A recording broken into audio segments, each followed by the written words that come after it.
দেখতে মরুন। আল্লাহ তাআলা শক্তি সামর্থ্যের সময়টা ধীরে ধীরে দুর্বল করে দিচ্ছে। আল্লাহুল্লাযী খালাকাকুম মিন দুআফিন, আল্লাহ তাআলা কোরআনুল কারীমে বলেন যে আল্লাহ তাআলা তোমাদেরকে প্রথম সৃষ্টি করেছেন দুর্বল অবস্থা। তোমরা যখন বাচ্চা ছিলে দুর্বল ছিলে। সুম্মা জাআলা মিন বা'দি দুআফিন কুওয়াতান, অতঃপর সেই দুর্বল দেহে তিনি দিয়েছেন ধীরে ধীরে শক্তি। কুওয়াতান, ওই আগেরই হাত, ছোট্টবেলার হাতে এগুলো আল্লাহ তাআলা এগুলোর মধ্যে শক্তি দিয়েছেন। এখন এগুলো মজবুত হাত, শক্ত হাত। নওজোয়ানের হাত মজবুত, পাও মজবুত। এটা আলাদা হাত পাও না, আগেরটাই। সুম্মা জাআলা মিন বা'দি কুওয়াতিন দুআফান ওয়া শাইবা, আল্লাহ তাআলা বলেন অতঃপর তিনি আবার পুনরায় সেই শক্তি সামর্থ্য ওয়ালা দেহে ফিরিয়ে দিয়েছেন বৃদ্ধ এবং দুর্বল অবস্থা। এই যে এখন আবার দুর্বল। তো হুজুর মনে করেন আজ থেকে 30 বছর আগে এমনই তো ছিল না? কথা বলেন না, এমনই ছিলেন? আরো সামর্থ্যবান ছিলেন, আরো শক্ত সবল ছিলেন, কিন্তু এখন দুর্বল। আল্লাহ ফিরায় দিয়েছে আবার আগের হালাত। ইয়াখলুকু মা ইয়াশা, আল্লাহ তাআলা বলেন তিনি যা ইচ্ছা তাই সৃষ্টি করতে পারেন। ওয়াহুয়াল আলিমুল কাদির, তিনি সব জানেন, তিনি সব ক্ষমতা রাখেন। এজন্য ভাইয়া এটা বোঝা দরকার, অনুভূতি থাকা দরকার যে দেখতে দেখতে আমার হায়াত, আমার সুন্দর শক্তি সামর্থ্যপূর্ণ শরীরটা ফুরায় দেয়। আমি প্রায় বলি, একসময় আমি কি পরিমাণ ঠান্ডা পানি, 7 আপ, কোক, দই, ফ্রিজের একদম ঠান্ডা খাইতাম। আমার মনে হয় এখন আস্তা বোতল 7 আপের আধা লিটার 1 লিটারও খাইয়ে ফেলছি, একদম ঠান্ডা। কিন্তু এখন আমি এই প্রচন্ড গরমের মধ্যে ঠান্ডা পানি খাইতে ভয় পাই, খাইয়ে না। তাইলে কোথায় হারায় গেল সেই সামর্থ্যপূর্ণ সময়টা? আমি গত কোনোদিন আগে, 2-3 বছর আগে, 2 বছর হবে, এর আগে কোনোদিন চশমা পরিনি, কোনোদিনও।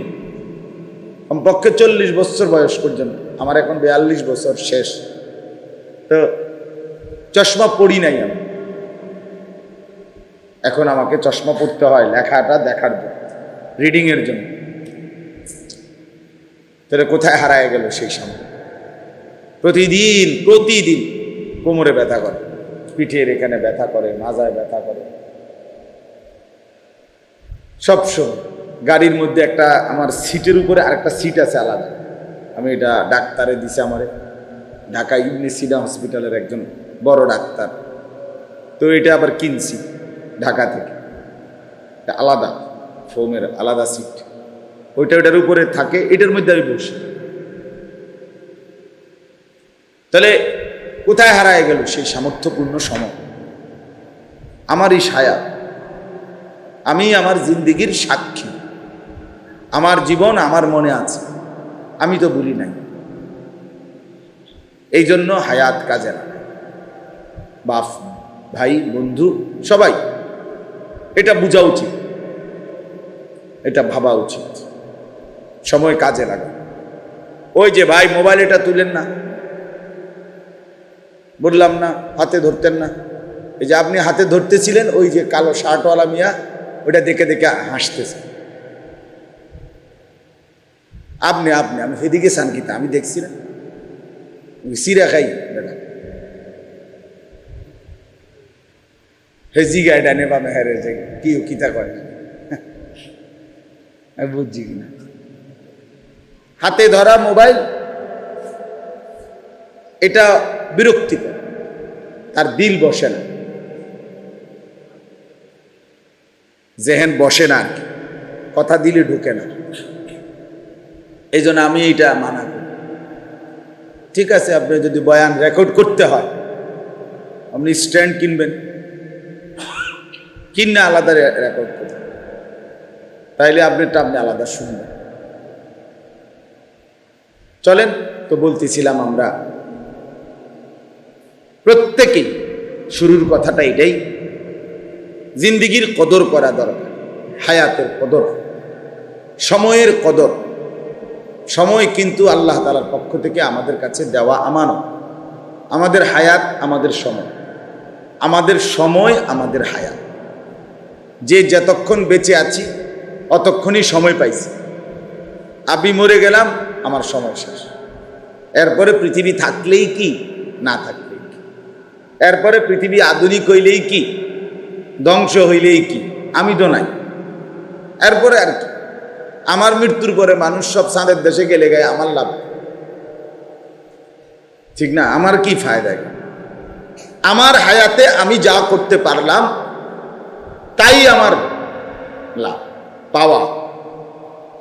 তাই এই জন্য এটা দয়া করে বুঝতে হবে। বুজুর্গানে দিন বলে, মান মাতা ফাকাত কামাত কিয়ামাতু, যে মরল তার কিয়ামত শুরু হয়ে গেল। অর্থাৎ সে আর পিছনে এদিকে আসবে না। এরপরে ধাপে ধাপে কিয়ামত, কবর, মুনকার নাকিরের প্রশ্ন উত্তর, নির্দিষ্ট সময় পরিমাণ অবস্থান, হাসরের ময়দানে আবার উঠা, আমলনামা হাতে নেওয়া, মিজানের পাল্লার কাছে মাফের জন্য যাওয়া, ফুলসেরাত পার হওয়া, জান্নাত কিংবা জাহান্নামে যাওয়া। খালাস, সামনের দিকে শুধু, আমরা শুধু সামনের দিকেই যাচ্ছি, পিছনে ফিরে আসা। আজকের আসর, আজকের মাগরিবের টাইম, আসরের এই মাগরিবের আগের এই টাইমটা, একটু আগেই আমি আসছি এখানে, 6টা 20 বা 16 বাজে তখন আমি এখানে আসছি। তাহলে আমি মাগরিবের আলো দেখছি আগে আইসা, এখন অন্ধকার, এই 20-30 মিনিট আগে।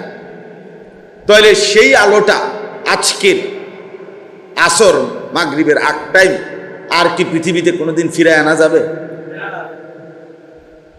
আর খালাস, আর হবে না। এই একবারই ভাব। পৃথিবীতে প্রত্যেক মিনিট সময় একবারই আসে। এই যে আজকে 17ই মে 2024, রোজ শুক্রবার, এই শিরোনাম পৃথিবীতে আর কোনোদিন হবে? আগামী শুক্রবার আসবে, কিন্তু সেটা 17ই মে না, 24শে মে। আগামী বছর 17ই মে আসবে, কিন্তু সেটা 2024 না, 2025। তাহলে এই শিরোনাম আর হবে না, এটাই শেষ, এটাই শেষ। তাহলে আমার হায়াতের প্রতি মিনিট আর আসবে না। আমি আর পেছন দিকে আসতে পারবো না, ইউটার্ন দিয়েও না। রাস্তার ইউটার্ন হয়, জিন্দিগির ইউটার্ন হয় না। হায়াতের কোনো কি নাই, সময়ের কোনো ইউটার্ন নেই। আরেকবার ফিরে আসেন। আপনি ঘড়ির কাঁটা ইচ্ছা করে আপনি এটাকে পিছাই দিলে লাভ হইতো না। আপনার কাঁটা, আপনারটা ডিস্টার্ব করবো মানুষের ঘড়ি, করবো ঘড়ি এটা ডিস্টার্ব, স্লো। এই জন্য আমরা চলেন বাপ, আপনাদের কাছে অনুরোধ করলাম, ছেলেরা, ভাইয়া, তোমাদের কাছেও বললাম, সব মিলাইয়া একসাথে কথা হলো এটা, কেন নামাজ পড়বা না, কেন আল্লাহকে চিনলাম, মানে কি কারণ, কেন পছন্দ হইল না মোটেই নামাজ পড়াটা, কেন ভাল লাগলো না? সবই ভাল লাগে। এই গরম, এটাকে ছেড়ে দেওয়ার, এখান থেকে গরমের এই পৃথিবী থেকে অন্যত্র যাওয়ার কোনো সুযোগ আছে কি? তাইলে আল্লাহর এরিয়া থেকে যাওয়ার তো কোনো সুযোগ নেই। আল্লাহকে বাদ দিলাম কেন? ইয়া মাশারাল জিন্নি ওয়াল ইনস ইন ইসতাতাতুম আন তানফুযু মিন আকতারিস সামাওয়াতি ওয়াল আরদ ফানফুযু। রব্বুল আলামিন বলে, হে মানুষ এবং জিন, যদি ইচ্ছে করো তাইলে আমি আল্লাহর আসমান এবং জমিনের সীমানা থেকে বেরিয়ে যাও, দেখো তো পারো কিনা। ফানফুজু, বের হও। গুনাহ করছো না ফরমান, আমার সীমানা ছেড়ে দাও। সেজদা দিবা না ফরমান আমাকে, পড়বা না মাগরিব ফজর জোহর আসর, তাইলে বেঈমান সরো আমার এলাকা থেকে, বাইরে বেটা। দুনিয়ার মানুষ তো বলে মিয়া তুই আমার দল করো না, তুই আমার সামনে যা বেড়ান থেকে বেড়া, তুই আমাদের অফিসে আমাদের কোম্পানিতে কাজ করো না, আবার এসে এনে ঘুরাঘুরি করছো, বেরো বেটা এখান থেকে বেরো। কেউ যদি ক্ষমতাধর হয়, একটু বেশি পাওয়ারফুল হয়, সে তো আরো শক্ত কথা বলে, বেটা একদম লাথি দিয়ে বাইর করে দুম বেটা এখান থেকে বাইরে, বলে কিনা বলেন না কেন? আল্লাহ তাআলা যদি ফেরেশতাকে বলে যে তার একটা লাথি দিয়া মার, একটা লাথি তারে, এই অসভ্য মাগরিবের নামাজ কেন পড়লো না, মার, ত্রাম করে একটা লাথি মার, কি হবে তখন? এশার নামাজ না পড়ে এই নাফরমান শুইতে আসলো, আল্লাহ যদি বলে ফেরেশতা একটা লাথি মারবে, এক লাথির লগে যেন মুরাদনগর পার হইয়া দেবীদের গিয়ে, কি হবে ভাইয়া? আল্লাহ পারবে না। কি পরিমাণ ইহসান ও করম রবের, আল্লাহ কি পরিমাণ দয়া, কি পরিমাণ দয়া। দেও, বসাও না, ও ভাইদেরকে বসতে দাও, কোনো না কোনো সুরতে বসাও। সলিমুল্লাহ মৌলানা বসাও ওদেরকে, ওখানে আর একটু আগায় দাও, বেশি আগান যাইতো না, গরমের কারণে ইচ্ছা করে না, আমি কই না যে আরো সাফান, কেমনে কই বেটা করে, ও হুজুর আমি এটা কোনো বিচার নেই, আমি ভিতরে গরম চলেন। এই জন্য বললাম আর একটু দেখেন, একটু একটু সামান্য একটু আগায় দেন, কষ্ট হলেও বরকত হবে। এই জন্য আমি অনুরোধ করলাম, বাপ সবাই একটু একটু আগায় দেন, একটু আগায় দিলে আরো 10 জন ভাইও যদি বসতে পারে সওয়াব পাবেন। এই 10 জন মানুষের বসার সওয়াব আপনারা পাইবেন ইনশাআল্লাহ। সামান্যটুকু জায়গা, বেচারার যেটুকু সামর্থ্য চেষ্টা করছে, হুজুর আমার মুরব্বী যেতটুকু সামর্থ্য ছিলেন এতটুকুই করছেন। আল্লাহ তাআলা মাদ্রাসার জন্য বড় সড়ো জায়গার ইন্তজাম করে দেন, আল্লাহর জন্য কিছুই না। ওমা যালিকা আলাল্লাহি বিআজিজ, আল্লাহ তাআলার জন্য এটা মোটেই কঠিন নয়। তো বাপ, আমি 2টা আয়াত পড়ছি, আয়াতগুলো এখন বলতেছি, কিন্তু মূল আপনাদের কাছে প্রথম কথা আমি বলে নিলাম, দয়া করে জিন্দেগি কাজে লাগে। কেন গাফলতি করবেন? এটা কেমন ইনসাফের কথা? মানুষ এত বিবেকহীন হবে কেন?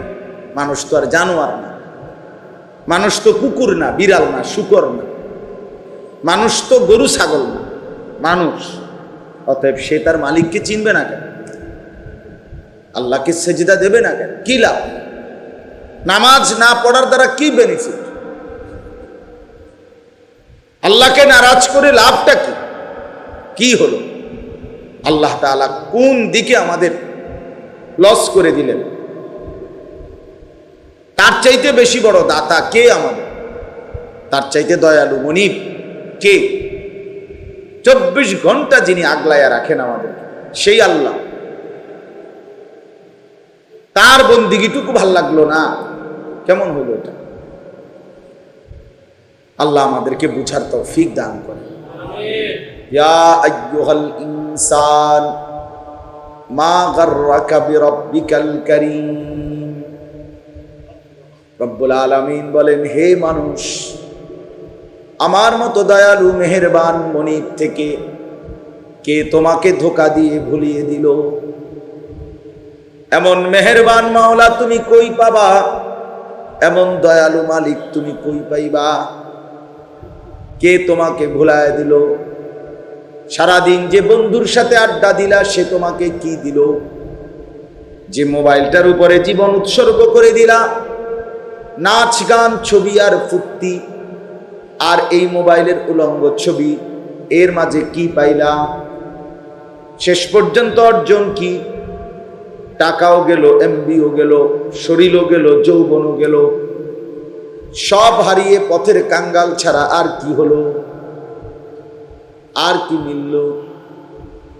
আল্লাহ এটা বারবার বলছে, বান্দা কি পাইলা আমারে বাদ দিয়া? আমাকে ছেড়ে কি অর্জন করলাম বলো?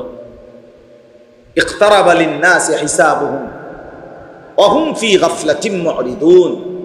আল্লাহ বলেন, হায় মানুষ, হিসাবের সময় তো কাছায় গেছে, তুমি তো দেখছি এখনো আমি আল্লাহ থেকে বিমুখ হয়ে গাফিল হয়ে আছো।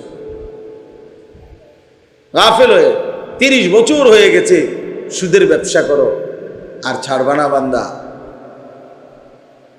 হ্যাঁ, আজকে 30 বছর তোমার ঘরে রঙিন টেলিভিশন চলে, প্রতিদিন নাচ গান, নর্তকীর ছবি, জিনা ব্যভিচারের দৃশ্য, ছেলে মেয়ে স্ত্রী কন্যা দেখতেছে। ভাইয়া কথা বাকি থাকলে বাইরে গিয়ে বলো, বাইরে চলে যাও, দুজন যাও, বাইরে যাও। এটা ফালতু কথা করবে। তুমি চেনো না আমারে মিয়া, গাফেল আমি পছন্দ করি না।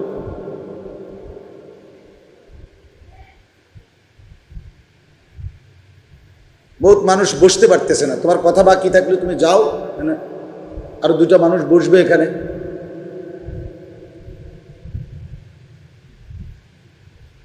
জি বা, আমি খুব সাংঘাতিক মানুষ, আমার হিসাবটাই আলাদা।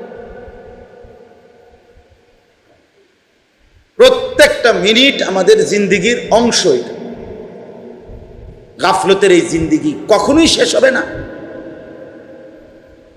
খামখেয়ালি কি কখনোই শেষ হবে না? কি আশ্চর্য কথা! সারাক্ষণই কি কথা, সারাক্ষণই দুষ্টামি, সারাক্ষণই হাসি, ধাক্কাধাক্কি, মোবাইল, নাচ গান, এটা কোনো জিন্দিগি হলো মিয়া? মানুষ তো কিছুক্ষণের জন্য ভাবে, মাঝে মধ্যেও তো ভাবা উচিত একটা মানুষ যে হায় কি করছি, হায় কি করছি। আমি তো একেবারে প্রত্যেক দিন আলহামদুলিল্লাহ নিয়মিতই ভাবি যে আমার আর কি কি কাজ বাকি, কি কি রইল। আল্লাহ আমাদেরকে মাফ করে দেন। এই জন্য আপনাদের কাছে অনুরোধ করলাম,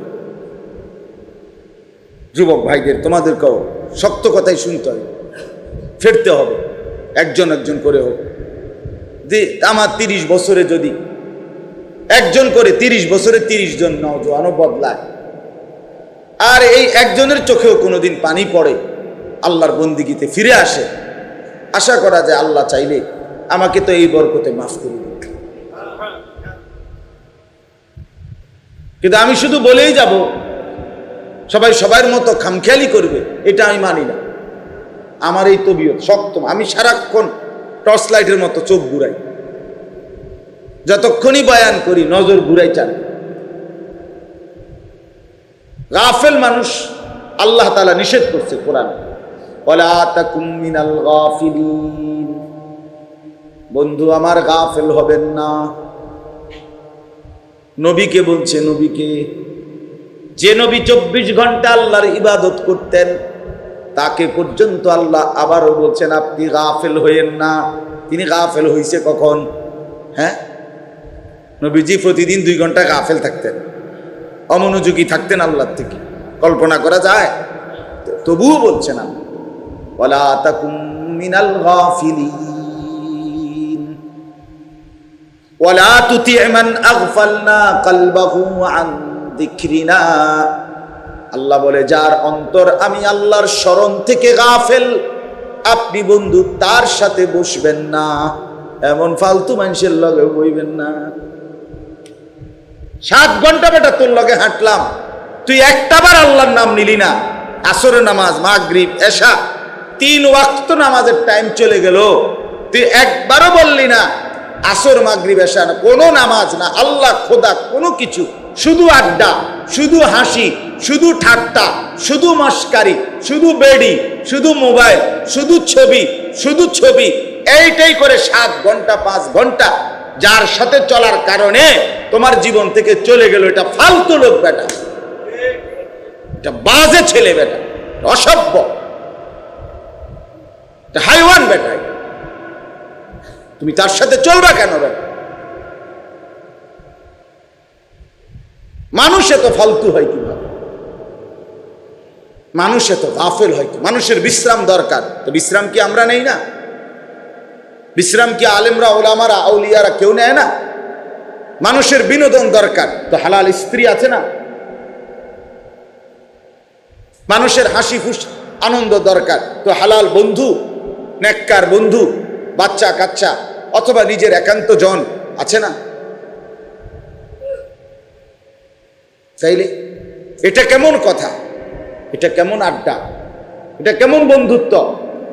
এটা কেমন ফ্রেন্ড? এটা কেমন একসাথে চলা যে একজন আরেকজনকে জাহান্নামের দিকে নিয়ে যাচ্ছে? আল্লাহ নিষেধ করছে, বলে আতুতিয়া, এমন অপদার্থের লগে বসবেন না, এমন ফালতু মানুষের সাথে বসবেন না। নবীজিকে নিষেধ করছে, ওয়াসবির নাফসাকা মাআল্লাযীনা ইয়াদউনা রাব্বাহুম বিল গাদাতি ওয়াল আশি ইউরিদুনা ওয়াজহাহু।